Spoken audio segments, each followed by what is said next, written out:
이사야 26장 17절 18절 말씀 읽어봅니다. 이사야 26장 17절 18절 말씀 같이 봉독합니다. 여호와여, 잉태한 여인이 산기가 임박하여 산고를 볶으며 부르짖음같이 우리가 주 앞에서 그와 같으니이다. 우리가 잉태하고 산고를 강요했을지라도 바람이 나는 것같이 땅에 구원을 베풀지 못하였고 세계의 거민을 출산하지 못하였나이다. 아멘. 아멘. 오늘 말씀은 종말론적인 구원이 이루어지기 직전에 만날 대환란이 있습니다. 그 대환란 중에 의인이 여호와를 처절하게 부르짖는 모습을 내용을 하고 있습니다. 의인은 끝까지 여호와를 부르게 됩니다. 17절 시작하는 말씀 보면은 여호와여 이렇게 시작하지 않습니까? 이 여호와라고 부르고 있는데요. 8절에서 17절 말씀 다시 한번 쭉 보면은요. 여호와여라는 그 호칭이 계속 나와 7번 등장합니다. 그러니까 거의 성경 9절 시작할 때마다 여호와여 여호와여 이렇게 시작하면서 하나님 부르면서 시작하고 있습니다. 의인인 성도가 여호와를 얼마나 절박하게 찾고 있는지 알 수 있습니다. 그런데 17절에서 여호와여라는 호칭은 사실은 우리말 성경에는 이렇게 맨 앞에 여호와여 이렇게 시작하지만 원래 히브리어 성경에는 보면 다 말하고 우리가 주 앞에 그와 같으니이다 하고 여호와여 하고 그렇게 기록이 되어 있습니다. 그러니까 말의 뉘앙스가 다른 거죠. 여호와여 우리가 이렇게 했습니다. 이렇게 하는 거하고요. 쭉 말하고 나서 여호와여 이렇게 하면은 뉘앙스가 좀 다르지 않습니까? 그런 의도를 갖고 있습니다. 본절에서는 여호와의 호칭이 문장 맨 뒤에 나오게 되는데요. 고통에서 벗어날 희망이 여호와께만 있다고 생각하고 마지막으로 간곡하게 여호와의 이름을 부른다는 의미가 있습니다. 그러니까 여호와께서 우리의 산고를 부르짖음같이 이렇게 우리가 그 가운데 부르짖는데요 하면서 여호와여 하면서 다시 한번 간절한 그 마음을 담고 있고요. 또 하나 뒤에 말씀이 하나님을 부른다는 그 의미에서는 끝까지 하나님을 붙잡는다는 의미가 또 있습니다. 구조적으로.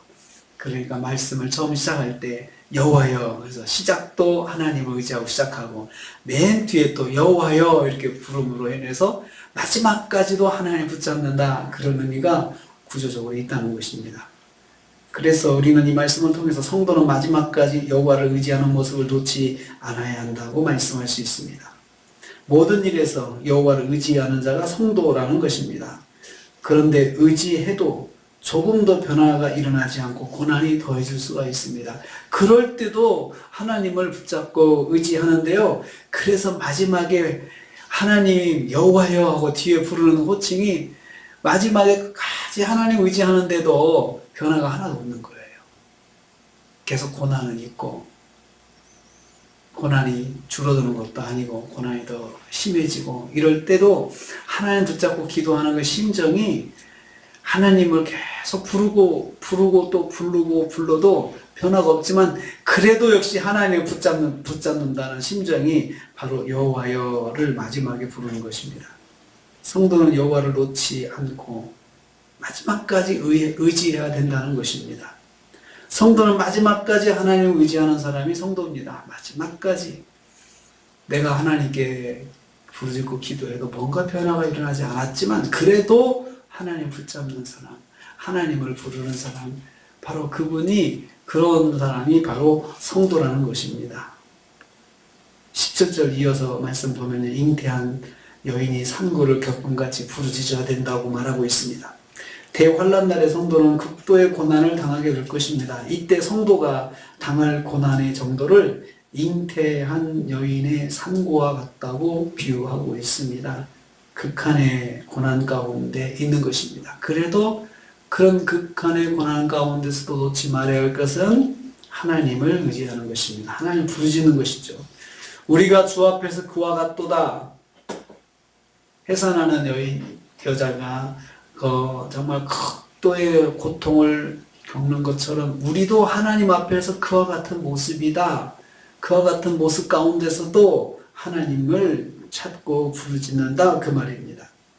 성도가 하나님 앞에서 극한의 고난을 당하는 가운데 기도하는 모습을 유지하고 있는 것을 말하고 있습니다. 힘들어도 보통 힘들면은 하나님 부르는 소리도 줄어들고 하나님 부르고 싶은 그 마음이 너무 힘드니까 순간 사라질 수도 있잖아요. 그런데 여기 말씀 보면은 그래도 하나님께 부르짖는 것을 놓지 않는다는 것입니다. 이것은 하나님께서 성도의 고난을 아시는 가운데 성도가 고난을 받게 된다는 것입니다. 더 아이러니한 것은 우리가 그렇게 고난 가운데 있다는 걸 하나님께서 다 보시거든요.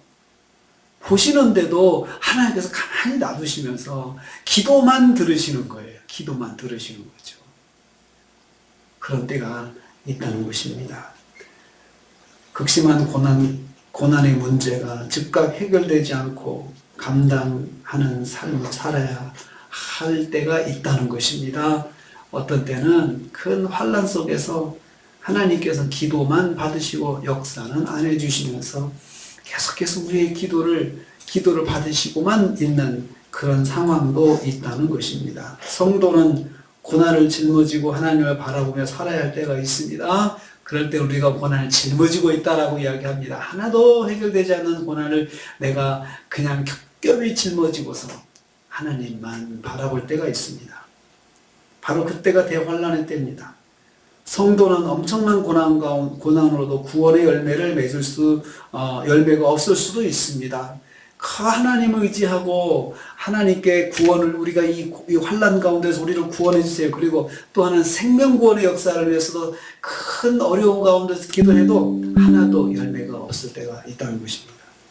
성도가 잉태하고 고통하는 것과 같은 고난을 만난다 해도 열매를 맺지 못하는 상황을 안타깝게 말하고 있습니다. 우리가 바람을 낳는 것 같도다. 열심히 잉태하고 산고를 당했는데 자녀를 낳아야 되는데 바람을 낳았다. 아무것도 낳은 게 없다는 것입니다. 고난을 당하며 수고한 것이 빈손이라는 뜻입니다. 땅에 구원을 베풀지 못하였다 했습니다. 자기 힘으로 고난을 이겨낼 수 없는 상황을 말하고 있습니다. 세계의 거민을 출산하지 못했다. 세상 속에서 생명구원의 역사를 이루지 못했다는 거죠. 우리가 그렇게 고난 가운데 있어도 생명구원의 열매가 하나도 나오지 않을 때가 있다, 않더라는 것이죠. 성도는 스스로의 노력으로 생명의 역사를 이루지 못합니다. 그것이 의미하는 것이 바로 그것입니다. 우리가 아무리 노력해도 우리의 힘으로 생명구원의 역사는 하나도 이룰 수 없다. 생명구원의 역사는 오직 하나님께서만 이루시는 것이다. 하나님을 통해서만 이루시는 것이다. 그래서 우리가 계속해서 생명구원의 역사, 내 생명을 구원하고 또 하나님께서 구원하기로 작정한 심령들의 생명구원을 위해서 우리가 기도할 때 그게 내 힘으로 한 사람도 될 수 없다는 것을 알아야 된다는 거죠. 하나님의 역사가 있어야 생명구원의 역사가 있다는 것입니다. 여기서 다시 한번 또 먼 미래를 말합니다. 그것은 메시아이신 예수 그리스도의 십자가의 대속으로만 이루어지는 것이라는 것을 암시하고 있습니다. 그 생명구원의 역사가 왜 내 힘으로 안 되냐? 그 생명구원의 역사는 오직 예수 그리스도 십자가의 대속의 사건을 통해서만 이루어진다는 거죠. 우리는 어제 그 말씀을 통해서 하나님께서 열방 가운데 많은 사람들, 이스라엘 백성만 구원하는 것이 아니고 앞으로 하나님께서 세계 만방에서 하나님께서 많은 구원받을 백성들을 모으실 텐데 어떻게 하실 것이냐? 하나님께서 그 생명구원의 역사를 이루시는데 어떻게 해요? 예수 그리스도 십자가의 공로로, 십자가의 은혜로 그렇게 하신다는 것입니다. 생명구원의 역사는 한 심령도 내 힘으로 되는 거 없습니다. 그래서 우리가 기도는 하면서 하나님께서 역사해 주셔야 된다고 의지해야 됩니다. 기도한 것이 내 공로가 돼서도 안 되고 내가 열심히 뭘 한 것이 내 공로가 돼서도 안 됩니다. 그것으로 내가 한 생명도 구원할 수가 없다는 것입니다. 하나님께서 하시고 하나님의 은혜로 이루어진다는 것입니다. 그래서 오늘 고난 가운데 열심히 부르짖음, 그 열심히 부르짖음을 놓지 말아야 되는데 손의 열매가 다 있지 않아도 그래도 놓지 말아야 된다. 왜냐하면 생명구원은 하나님께서 이루시는 것이지 내가 그만큼 해서 된 것이 아니라는 것입니다. 오늘 우리 하루를 삽니다. 생명구원의 역사는 오직 하나님의 능력입니다. 하나님의 은혜입니다. 그렇지만 우리가 그렇다고 해서 아무것도 우리가 할 일이 없는 것이 아니고 부르짖어도 정말 그는 산고를 걷는 심정 같은 그 고난 속에서도 부르짖는 거 놓지 말아야 됩니다. 계속 부르짖어야 됩니다. 그리고 역사는 하나님께 의지해야 됩니다. 기도하면서도 늘 겸손하게 하나님 붙잡는 모습 놓지 마라. 그것을 오늘 말씀하고 있습니다. 오늘 하루를 살면서 우리가 열심히 믿음으로 살되 그것이 내 공로가 되는 것이 아니고 그래도 하나님께서 은혜를 베풀어 주셔야 이것이 이루어진다. 내 기도 제목 응답된다. 그리고 또 하나님께 역사해 주셔야 또 응답이 되고 역사가 나타난다. 이런 겸손한 마음으로 우리 하나님께 의지하고 기도하고 오늘도 승리하시는 저와 여러분 되시기를 주님의 이름으로 축복합니다. 주님 감사합니다.